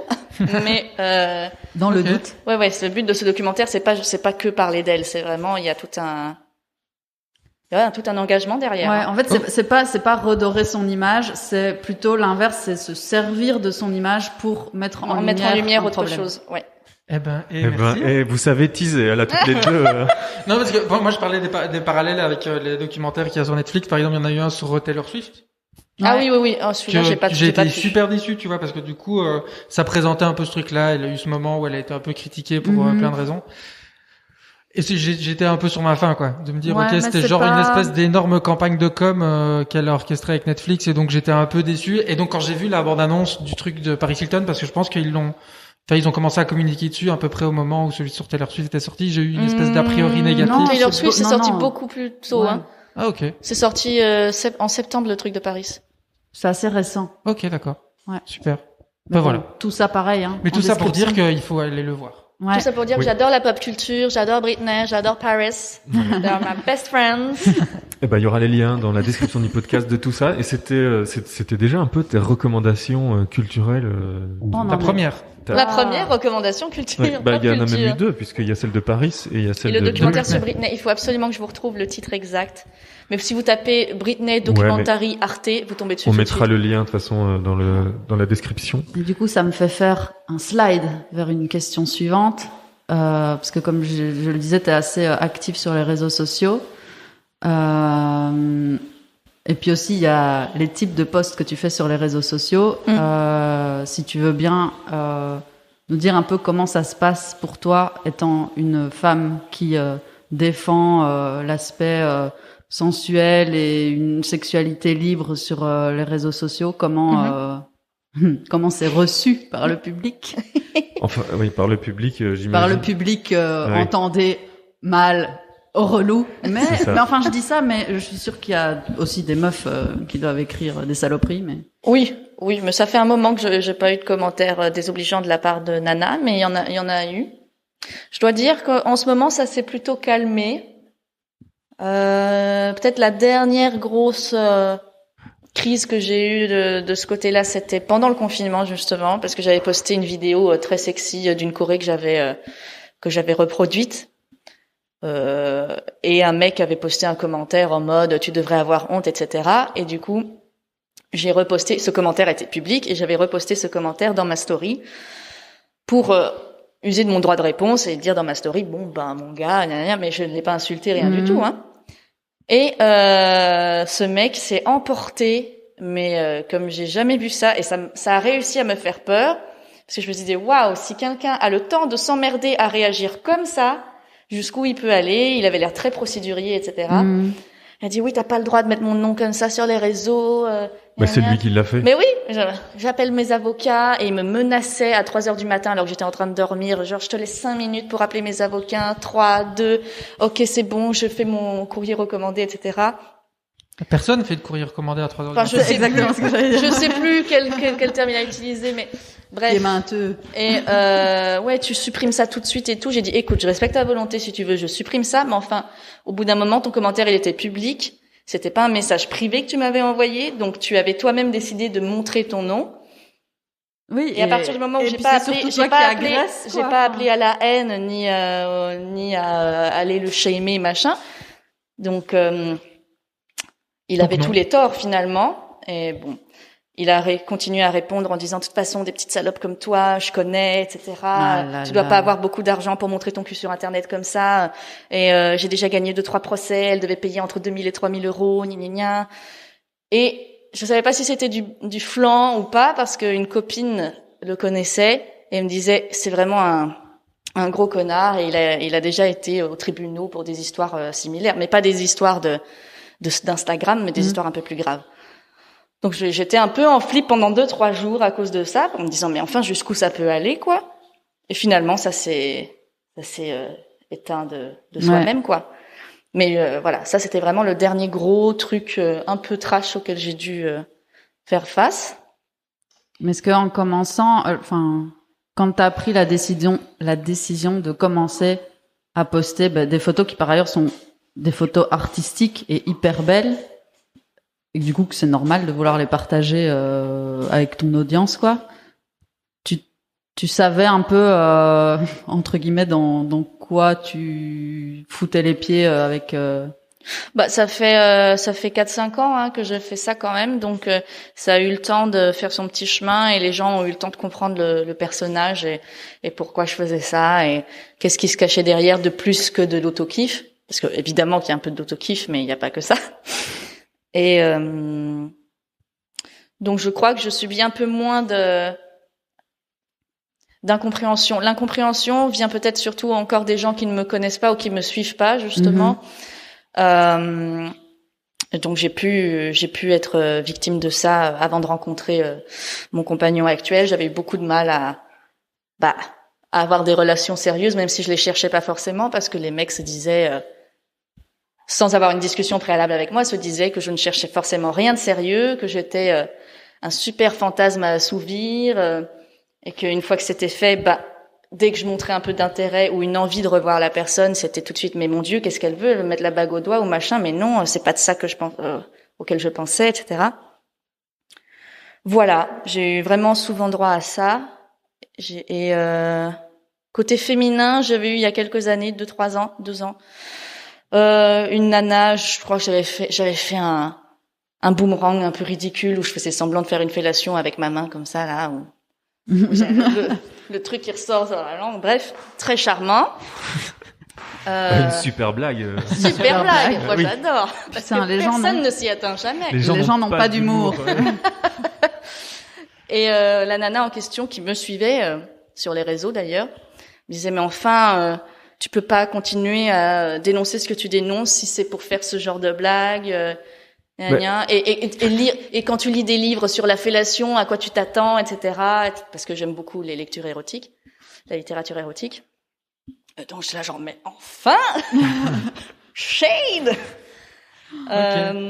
Voilà. Et sinon, je me suis trompée. C'est pas l'histoire du mec sur Instagram pendant le confinement. C'est pas la dernière crise que j'ai dû affronter. Enfin, c'est le dernier gros truc bien trash. Mais plus récemment. Dans ma famille, je ne dirais pas où, j'ai eu droit justement à, pas ma famille proche directe, mais bon, j'ai eu droit à des questionnements sur ma démarche, sur pourquoi je faisais ça, quel était le but, mais enfin, et ces personnes se sentaient directement liées à mes photos, alors que rien ne les liait à mon cul qui fait face à la montagne ou autre photo élégante de mon feed. Ce serait un super titre de livre, Mon cul face à la montagne. Oui, non, parce que c'était une sombre histoire de screenshot qui avait été fait de mon feed de gens que je ne connais absolument pas, mais qui connaissent ces personnes-là de cette famille indirecte, et du coup, ça a fait un effet boule de neige et directement ça a été jusqu'à moi mais pourquoi tu fais ça et pourquoi machin, et donc j'ai dû me retrouver dans la position où j'ai pris sur moi, j'ai dû me justifier, même si ça me faisait un peu chier, parce que c'est des gens que j'aime et que je respecte. Mais j'ai vraiment eu l'impression de devoir faire mon coming out, alors que c'était pas, pour moi, c'était pas, ça ne méritait pas un tel tollé. Mais enfin, j'entendais leur ressenti et je voulais faire en sorte qu'ils entendent les miens aussi, quoi. Mais bon, voilà, comme quoi c'est pas forcément hyper évident. Mais en ce qui concerne ma famille directe et mes parents, mon père, ma mère, j'ai eu aucun problème et j'ai eu une chance énorme parce qu'ils sont tellement ouverts d'esprit. Enfin, c'est cette conversation que j'ai eue avec ces personnes-là, je n'ai pas dû l'avoir avec mes propres parents. Ah oui. C'est fou. Et du coup, on parlait beaucoup des gens qui pouvaient voir tes images et du coup avoir un jugement positif ou négatif par rapport à ce que tu fais. Mais est-ce que tu as déjà eu des censures ou des avertissements par rapport à la plateforme Instagram? Bien sûr. Hashtag Shadowban. Mais du coup, comment ça se passe et tout? Est-ce que c'est quelque chose qui arrive souvent? Ou est-ce que, enfin, tu vois, genre, c'est une vraie question que moi je me pose.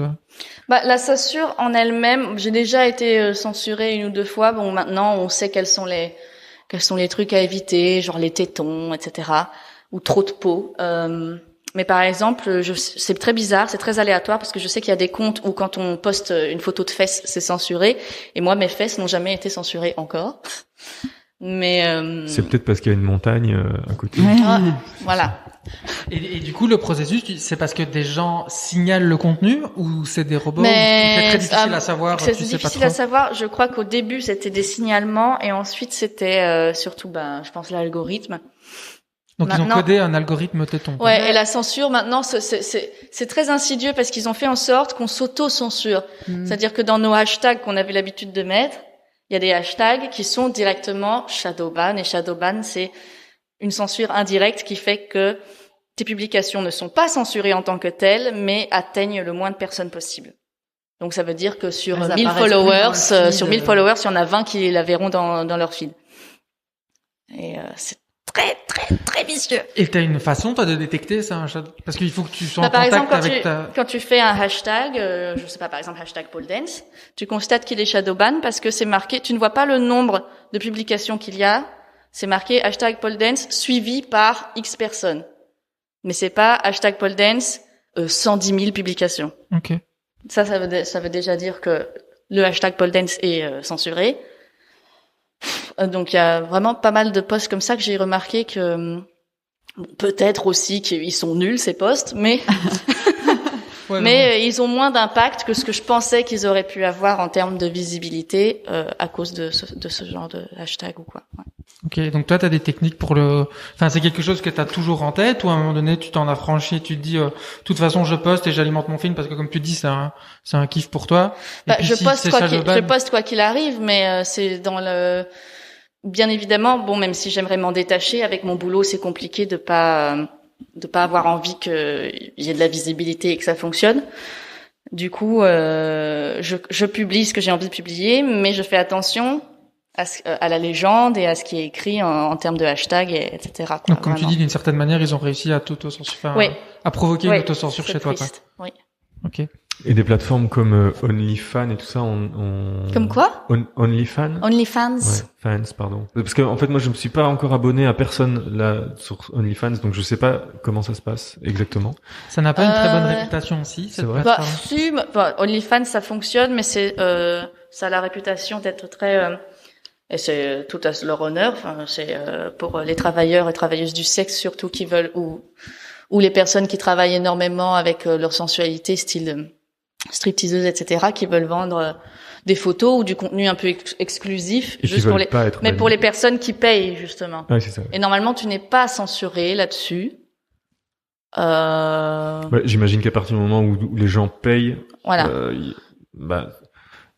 Enfin, je veux dire, ils ont choisi le contenu. Donc, les gens qui partagent le contenu, enfin, les artistes qui partagent le contenu ou les consommateurs qui payent pour l'abonnement, je m'imagine qu'il y a un consentement mutuel qui fait qu'il n'y a pas besoin de bannir, quoi.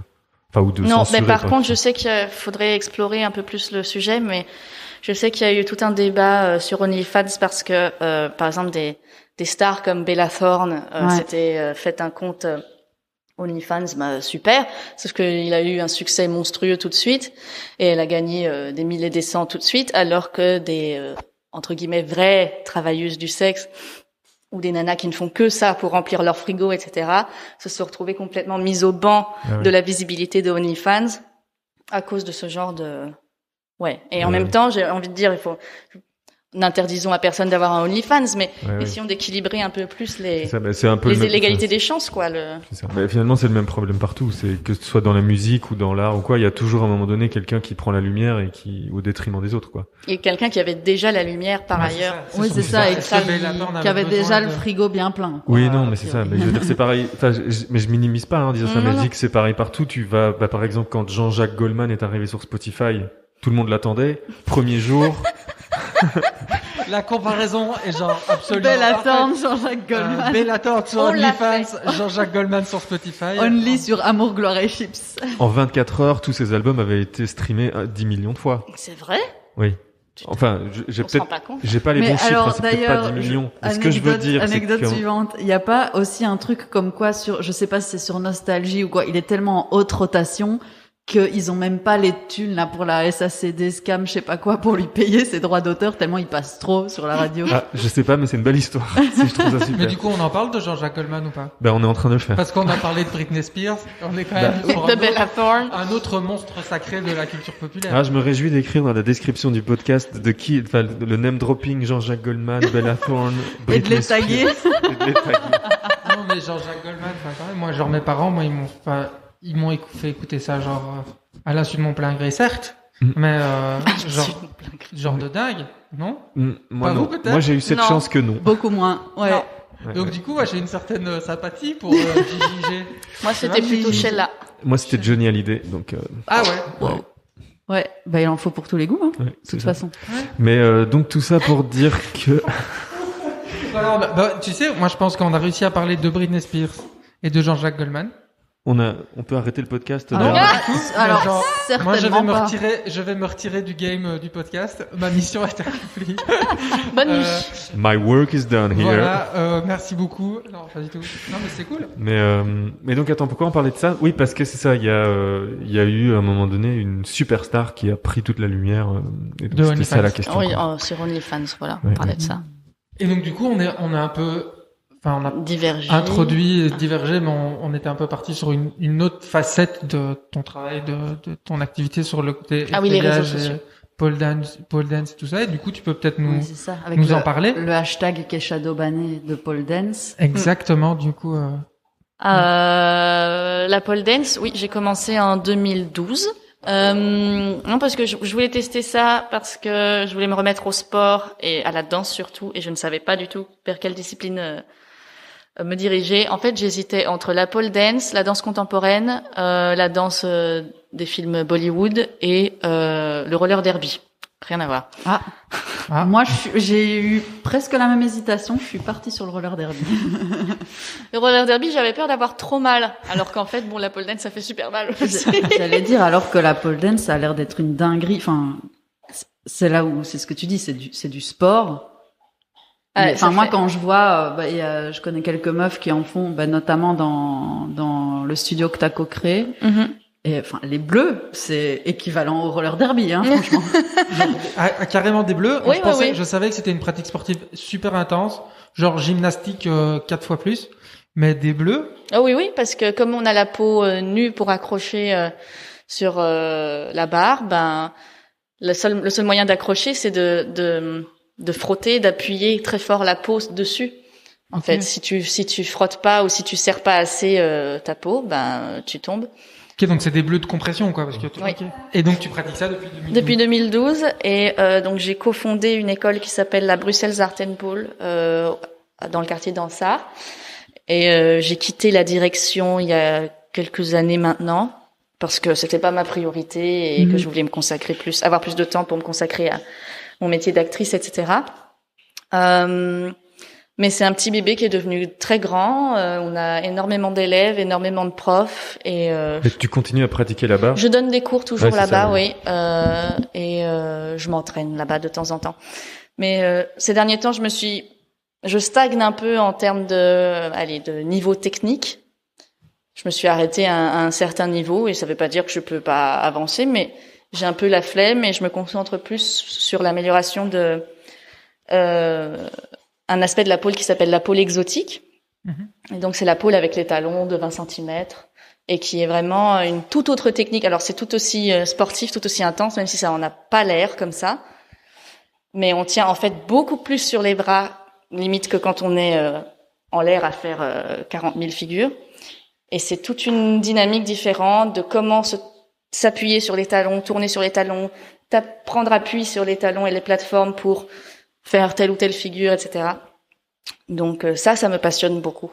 Et c'est ce sur quoi je mets l'accent ces derniers temps. Et sans vouloir me la péter, mais je le précise quand même, en 2019, j'ai gagné la médaille de bronze au championnat de pole dance exotique de Belgique. Waouh. Et c'est justement là où je veux Et on peut trouver la vidéo sur YouTube. Et Ok. On mettra le lien. Comme pratique sportive et tout ça, organisation en club et tout, est-ce qu'il y a je suis sûr qu'il y a une espèce de championnat du monde. Tu parlais aussi de niveau. Est-ce qu'il y a du coup, je vais prendre des exemples rapides qui me viennent comme dans les arts martiaux, tu vois, des ceintures avec des niveaux. Est-ce que c'est le genre de pratique aussi qui est régi par, t'es niveau 3, niveau 4, etc. Et du coup, t'as accès à des figures et t'as accès à Oui, c'est ça. Après, c'est un petit peu plus compliqué que ça parce que j'ai l'impression que chaque école et chaque pays même a ses différences de niveau. Alors peut-être que le niveau le plus commun à tout le monde, c'est le niveau débutant. Et à partir de ce qu'on appelle intermédiaire 1, intermédiaire 2, intermédiaire 3, avancé, là les figures sont assez différentes. Le niveau demandé est assez différent d'une école à l'autre ou d'un pays à l'autre. Le niveau d'exigence. Et qu'est-ce que je voulais dire? Bah oui, il y a des championnats de pays, du monde. Est-ce qu'il y avait pas même, alors peut-être je dis une méga connerie, mais est-ce qu'il y avait pas question que peut-être ça rentre au JO? Si, c'est toujours c'est toujours d'actualité comme débat. Moi, j'avoue que je sais pas trop où me positionner par rapport à ça parce qu'en soi, je trouverais ça bien que ça soit au JO parce que justement ça démocratise un peu plus la discipline et ça met plus en lumière le côté ultra sportif et gymnique de la chose. Parce que il y a des nanas qui font de la pole dance et qui font rien de sexy du tout et qui sont vraiment des portes de frigo, des athlètes hyper qui ont vraiment un niveau olympique.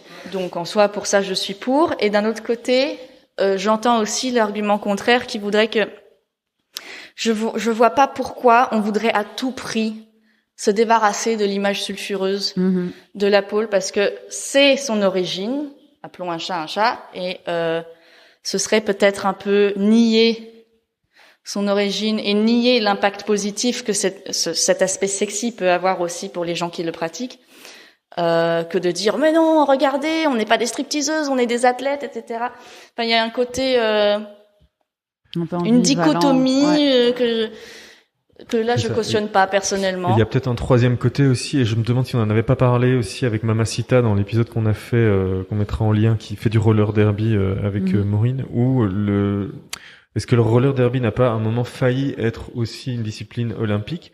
Ah, le roller derby, je sais pas, mais en tout cas, je sais que back in the days, dans une autre de mes vies, quand je traînais dans les milieux skate, il y avait la question que le skate rentre au JO aussi, et c'était à peu près le même genre de débat. Mais donc là maintenant ça y est, je pense, le skate. Ah bah du coup j'aimerais suivre. Mais la question en fait, elle est surtout que le skate qui est une contre-culture ou le roller derby qui est une contre-culture, comment à un moment donné les valeurs en fait vont complètement à l'encontre des valeurs hyper commerciales et hyper capitalistes, libérales des JO quoi. Surtout hyper normées. Oui, aussi. Oui, genre, et du tout coup simplement ça, tu vois, c'est juste que et la question à se poser, enfin moi j'avais beaucoup discuté avec des potes, est-ce que le skate doit rentrer au JO, tu vois, c'est comme c'est vous qui avez décidé si ça rentrait ou pas? Quoi? C'est vous qui aviez décidé? C'est moi qui ai décidé. Ils m'ont pas écouté, mais c'est moi qui, on discutait de, est-ce que ça allait rentrer ou pas, et, enfin, on parlait du sujet, quoi, et c'est vrai, est-ce qu'un sport, tu vois, c'est comme si, pour qu'un sport soit reconnu comme, ça, c'est un vrai sport où tu peux inscrire tes gosses, tu pourrais presque te poser la question, est-ce qu'il est aux Jeux Olympiques, quoi, tu vois? Et donc, est-ce que le skate, c'est un sport? On pourrait en débattre pendant des heures et des années, tu vois, mais il y a même pas de débat. Enfin, tu vois, il y a vraiment un truc où je me dis, Enfin, à un moment, t'es là, C'est-à-dire tu la pole transpires, dance, le c'est du skate, sport, le quoi. roller, tout ça, c'est du putain de sport, Ouais. quoi. Ouais, mais oui, tout à fait, mais le skate, tu vois, est-ce que Tu c'est dis ça, que ou est-ce c'est- que c'est juste une Bah, activité moi, mon que tu fais fils, avec des potes, il tu faisait, vois, il faisait du basket, et puis à un moment donné, il voulait plus faire du basket, et on lui a dit, bah, choisis ton sport, et il a dit, bah, je vais continuer le skate, et ben, on a dit, bah oui, ok. Donc, tous les mercredis et tous les samedis, il fait du skate, et c'est son sport. Et parce que on parle de, on a divergé sur faire le skate, mais tu sais, il y a faire du skate, c'est aller une après-midi et suer comme jamais Ouais. et revenir exploser. Et il y a aussi, c'est être une après-midi, ta tronche sur une box et discuter avec tes potes et faire souvent des blagues très nulles et c'est faire du skate. Enfin, pour moi, c'est faire du skate, quoi, tu vois. Et je pense pas qu'au JO, tu vois, ils vont faire la compète de l'après-midi, les gars qui frappent des canettes. Sous-catégorie. Tu vois, sur le bord, tu vois. Bon, du coup, je m'inscris parce que je serai champion, tu vois, mais Ouais. et il y a tous les trucs, quoi. Le mec qui filmait, ou tu vois, où on avait volé la caméra du père pour filmer sur des VHS pourris et puis faire les montages tout nuls, tu vois. Pour moi, le skate, c'est tout ça, tu vois. Et je pense Après, pas c'est qu'ils une vont- vraie question. C'est vrai que si tout ça passe aux Jeux Olympiques, est-ce que ça dénature pas un peu Ouais, toutes tout à fait. toutes ces problématiques-là et Ouais. Ça est-ce qu'on a envie d'être mainstream, j'ai envie de dire. Est-ce qu'on a envie d'être Tu vois, ça, mainstream. pas forcément d'être, tu vois, le débat mainstream ou underground, mais comme tu dis, ça dénature un peu cet esprit, tu vois, Contre-culture. de contre-culture. que Mais après, vous le pouvez skate est avoir au déjà devenu tellement, enfin, tu vois, ça ramène déjà tellement de fric. Donc, que c'est déjà plus une contre-culture. Ouais, mais là, c'est Oui. encore plus, Bon, la hein, tu pole vois, dance où aux aussi. États-Unis, Enfin, tu vois, t'as des avec, parents qui maintenant, ils mettent leur gosse au skate à 4 ans, tu vois, parce qu'ils savent qu'à 16 ans, il va aller au JO ou X Games, quoi, tu vois. Ouais, ouais. Et les gosses, tu vois, c'est des skateurs, c'est des athlètes, tout ça, je suis tout à fait d'accord, tu vois. Mais on est très loin de l'image de Jamie Thomas ou des gars dans les années 90. Rodney Mullen. Ouais, lui c'était un des tout gros, tu vois, genre, mais des gars qui vivaient ou tous des gars de marque de skate française, Chocolate ou Gypsy, Ouais, ouais. enfin ou Cliché, tu vois, ils ont fait Gypsy Life et tout. Mais voilà, bref, parce que là on a divergé sur les skates, mais on était sur la Ouais. pole On dance, tu était vois. sur la Et du- pole. Et parce que il y a aussi, enfin donc là on a parlé de l'aspect sportif, mais il y a aussi vraiment tout l'aspect création. Moi j'ai vu, enfin j'ai vu pas en vrai, je l'ai vu en vidéo malheureusement, mais le numéro que t'as fait, alors je crois que c'était Strasbourg, Human. Human, Mhm. ouf, complètement ouf. Et pareil, hein, barre de description, toi-même tu sais. Mais parce que, enfin, il y a tout. C'est donc forcément les choix des musiques, forcément chorégraphie, aussi costume, lumière. Il y a même de la projection. Enfin, c'est vraiment un numéro complet, quoi. Merci. Mais, J'ai essayé. Et donc ça veut dire que tu fais des spectacles de pole dance, c'est ça? Oui, oui, ça, tout c'est à ça que fait. tu Bah, viens, ok. je suis membre sociétaire du cabaret Mademoiselle. Et là, je performe en tant qu'effieuse burlesque et en tant que pole danseuse, où j'ai des numéros vraiment travaillés, faits pour la scène, et que je refais plusieurs fois, quoi. Mais Et donc c'est un endroit Voilà. où on peut aller voir des spectacles, c'est ça? ah oui, enfin, on pourrait. You don't know the cabaret Mademoiselle? Je suis désolé. Il non, est moi, pas je suis, bruxellois. Je suis pas bruxellois. Non. Oui, c'est un super cabaret, un peu le seul du genre à Bruxelles, qui fait des spectacles tous les jeudis, vendredis, samedis, Ok. avec des drag queens, des pole danseuses, des effeuilleurs burlesques, des circassiens, des chanteurs. Cabaret, quoi. Voilà, on est une grande famille d'artistes, un peu foufou. Et chaque semaine, ça tourne. Enfin, selon nos disponibilités, chaque mois, on dit voilà, je suis dispo tel week-end, et on a une nouvelle équipe. Et depuis le déconfinement, on avait un nouveau concept parce que l'entrée était libre avant et il pouvait y avoir une centaine de personnes empaquetées dans ce petit endroit tout Oui, parce que rikiki c'est- et c'était difficile de voir ce qu'il y avait sur scène. Mais ça, voilà, c'était vraiment very successful. Et depuis le déconfinement, ils ont décidé de refaire des shows, mais seulement le vendredi, samedi, et avec un public payant, donc seulement pas plus de 40 personnes dans le public. Et ça fonctionnait bien, c'était complet tous les week-ends. Et là maintenant, avec ce qui se passe, ben ils décident de faire des formules spectacles en ligne, mais donc vraiment filmés, montés de façon professionnelle avec du très bon matos télé, cinéma au préalable. Et donc je crois que le prochain spectacle là, il a lieu dimanche. Donc vous pouvez prendre votre billet en ligne, c'est 10 €. Moi je fais pas partie du casting pour ce week-end-là, mais bon il y a de la pole dance aussi. Il y a ma collègue Angèle qui est dans le casting. du burlesque, du chant, du drag queen, et ça donne un bon aperçu de ce que ça peut être sur scène quand il y a le public aussi. Et si vous voulez nous soutenir, c'est super, c'est pas très cher, et c'est la solution qu'on a trouvée pour le moment pour garder la tête hors de l'eau. Et du coup, tu payes 10 € et t'as un accès, tu peux regarder oui, ça. Oui, et t'as le lien pour avoir accès au direct, au direct différé, entre guillemets, à la diffusion en direct. Donc tu dimanche. peux inviter des potes chez toi et tout le monde regarde ça et mange des chips. Ouais. Des chips. En fait, on peut pas inviter des potes chez soi. Un pote. Tu peux inviter un pote, ouais. Tu peux inviter une bulle. Une bulle. Oui. Je pense qu'on a déjà fait un joli tour de ta vie, ton œuvre. Et ne serions-nous pas au moment des recommandations? Bah ouais, tu veux faire un petit jingle? Non. Oh putain, j'y ai cru.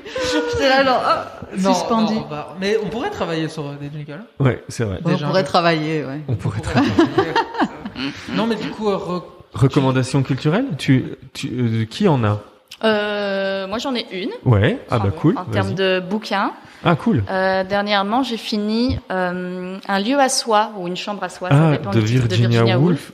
Et vraiment incroyable, quoi. Moi, j'adore Virginia Woolf. J'ai lu aussi Orlando cet été. Et j'étais soufflée par son talent, son imagination, machin. Donc Orlando et Un lieu à soi, je vous le conseille vivement. Et petit pitch, petit synopsis, quatrième de couverture. Un lieu à soi, c'est un essai féministe avant l'heure, sur comment, en fait, pour les femmes sur les femmes et la littérature à l'époque de Virginia Woolf justement, et comment en fait les femmes n'ont jamais eu droit à écrire de elles beaux n'ont jamais bouquins, eu droit au machin. chapitre. Oui, waouh. Parce que elles n'ont pas de lieu à elles dans la maison, en tout cas à cette époque-là, de lieux comme les hommes pouvaient avoir un bureau ou un endroit calme pour travailler. Elles n'avaient pas ce luxe-là, et donc quand elles écrivaient, c'était toujours dans des conditions où il y avait toujours 10 000 personnes qui passent dans la maison, les enfants, les trucs, les machins. Mais au-delà de ça, c'est vraiment très intéressant parce que Virginia Woolf, elle est hyper douée pour faire une espèce de faux documentaire, de fausse fiction, et de mélanger les genres, quoi. Fiction, essai, roman, et il y a vraiment tout. Et elle invente vraiment une université qui s'appelle Oxbridge, des trucs comme ça. Et qui est le mélange entre Merci. Et ce personnage doit écrire un essai sur les femmes et la littérature. Alors que je ne sais pas, par contre, j'ai pas été jusqu'à voir si Virginia Woolf devait, est-ce que c'était une commande pour elle, ou est-ce que c'était son argument à elle pour parler de ça. C'est ça. C'est fabuleux. Je me demande même si ce serait pas le bouquin qu'on offrirait à nos Patreons. Et peut-être. Carrément. En tout cas, c'est dans la droite lignée d'une de mes recommandations. Super. On reparlera des packs Patreon à la fin. Restez avec nous jusqu'au bout. Ouais, on en parle. Teasing. Moi, j'ai fini il y a quelques jours, semaines. Moi, les hommes, je les déteste, de Pauline Armange. Ah oui, j'ai lu aussi. Que je recommande chaudement également. Voilà. Pareil. Moi, je l'ai commandé, je l'ai reçu la semaine passée. Et moi, vous me regardez ça, moi? Ah non, mais moi, j'ajoute juste que j'ai eu la version originale de chez Monstrographe. Moi, je l'ai acheté en PDF. Ah ouais. Oh, la version PDF. Bon, donc, moi, j'ai la version seuil, voilà. Voilà. Mais bon. Voilà. D'autres recommandations, Maureen? Ouais, une reco web série. Alors, bon, ceux qui connaissent vont se dire, waouh, pas de première fraîcheur la reco, mais je continue à penser. Si c'est The Wire, on peut plus recommander The Wire. C'est interdit. Est-ce que vous avez entendu parler de The Wire? Non, c'est pas ça. C'est un format web série créé spécifiquement pour Instagram et en même temps, ça fait partie des projets auxquels Daphné a participé également. C'est Projet Pieuvre. Okay. Bon, je viens pas de tomber dessus, mais disons que là, je suis retombée dessus et pendant le confinement, ça m'a fait plaisir. C'est chaque fois un moment de vie de quelques minutes. Et donc c'est des vidéos format Instagram, c'est ça? Exact, c'est diffusé sur, peut-être c'est rediffusé ailleurs, mais en tout cas c'est pensé et diffusé sur Instagram. Et du coup. Et vraiment depuis 2 ans maintenant, jour après jour, il y a un instant qui est publié avec plusieurs personnages différents. C'est pour ça que ça s'appelle Pieuvre. C'est vraiment comment chaque personnage est lié.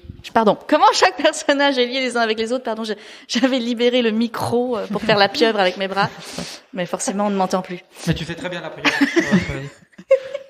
Et oui, et chaque jour non-stop depuis 2 ans, un peu plus de 2 ans maintenant, ils sortent un épisode qui n'est pas monté. Du coup, c'est vraiment juste un instant de vie, un plan séquence de la vie de tous les jours de jeunes de notre âge, quoi.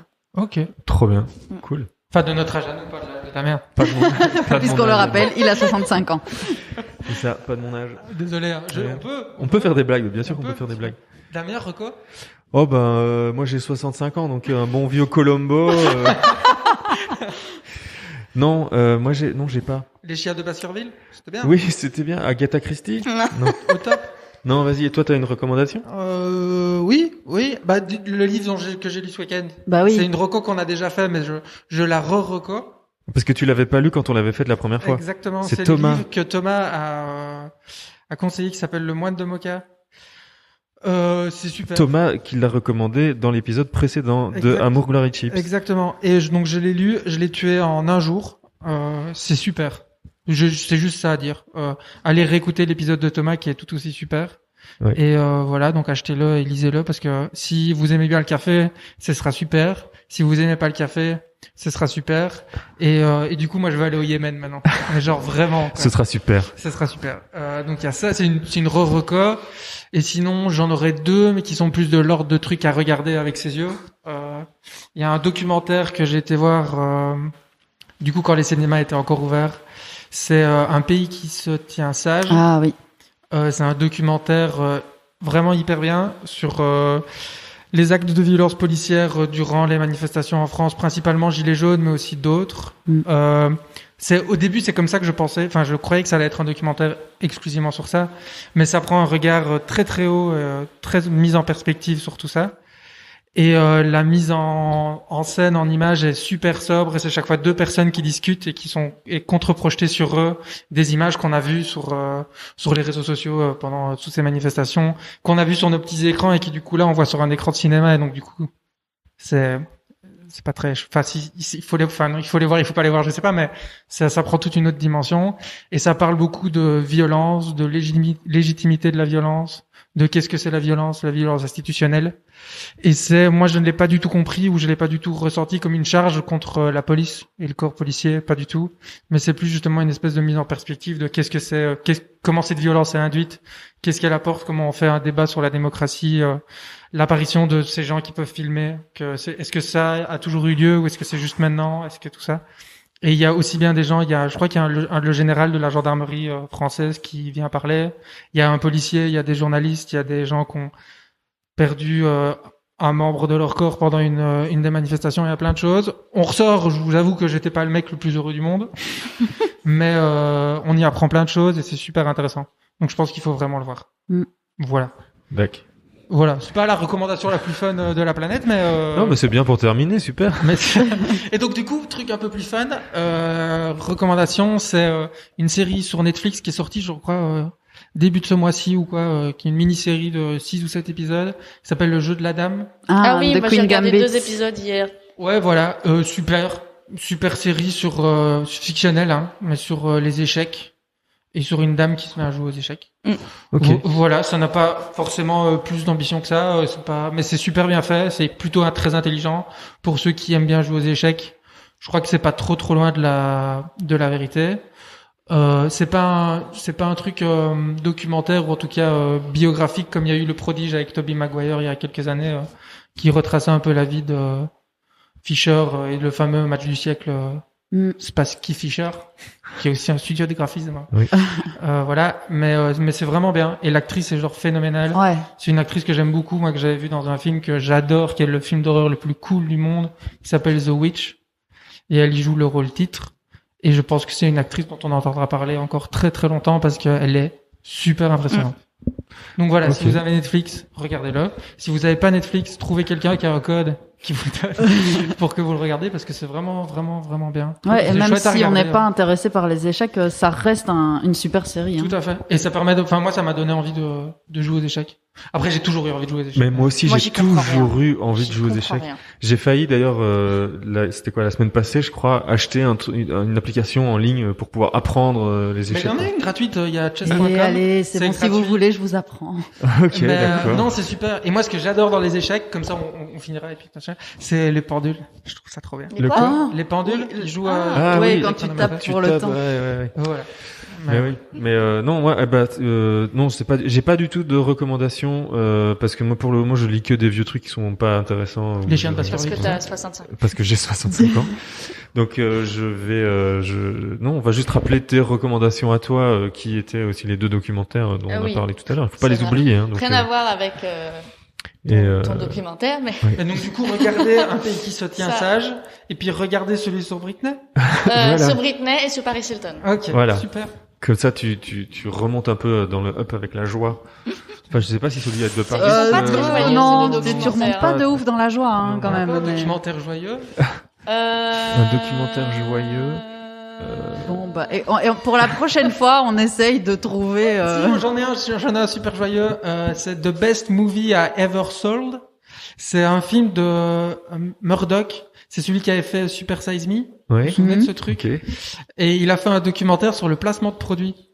Et donc il a financé son documentaire en faisant des placements de produits. Et pour expliquer ce que c'est les placements de produits.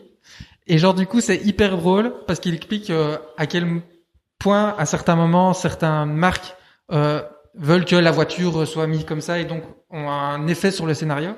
Et donc il y a des moments où tu te poses la question de savoir est-ce que ce qu'il te raconte est vrai ou faux parce qu'il met en évidence une des marques.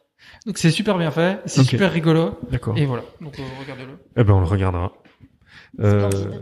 On va tout doucement wrap up l'épisode. Ouais. J'espère on va le que plier. le tapis sonore de la pluie. Oui, parce Oui, que ça là, va. on doit l'entendre fort. Là, aussi. on l'entend un peu moins fort que tout à l'heure, mais on En l'entend tout un cas, peu. moi, ça me donne Ça donne vraiment un fort petit envie côté d'aller aux zen, toilettes. non Et, Toilette, zen. et donc, avant de clôturer, Daphné, on te retrouve sur des réseaux sociaux, Absolument. principalement l'Instagram. Oui. Il y a d'autres endroits où tu veux emmener les gens qui voudraient te suivre. Surtout Instagram. Surtout Instagram, Au donc. doux nom de It's Daphne Beach avec 3 H. Ouais. Référence à The Queen of Pop, toujours. Évidemment. et peut-être d'autres adresses. J'ai mon site internet, daphnewin.com, C'est mais ça, où avec pour ton l'instant, il se passe pas portfolio. grand chose. Ok. C'est ça. À part un peu, si vous voulez vraiment voir tout ce que j'ai fait, bah, c'est là-dessus. Ton show. Les reel, pubs, tout. les showreels, les extraits, les machins. D'accord. Voilà. Les photos, tout Eh est ben, là. on mettra les liens, on enverra tout le monde là-bas.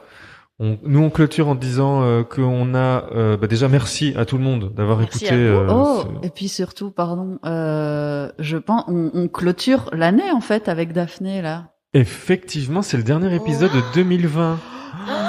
Bah, bonne année. Eh, bonne année, les gars! Non, c'est le final épisode de la saison. C'est fou. Non, ouais. Bah non, c'est- la saison, elle finit. Il y a pas de saison. Avant l'été. Ah ouais, Il y a pas de- c'est bon, je voulais faire une espèce de parallèle. Enfin, bref. Non. The season final. Ouais, exactement. Mais non, mais en fait, il y a pas vraiment de saison puisque les numéros se continuent depuis 2 ans. Oh, il y a plus de saison, ma bonne dame. Mais donc c'est le dernier épisode de 2020. On est. Quel honneur. Voilà. Ouais. Oui. Et donc, merci beaucoup à tout le monde.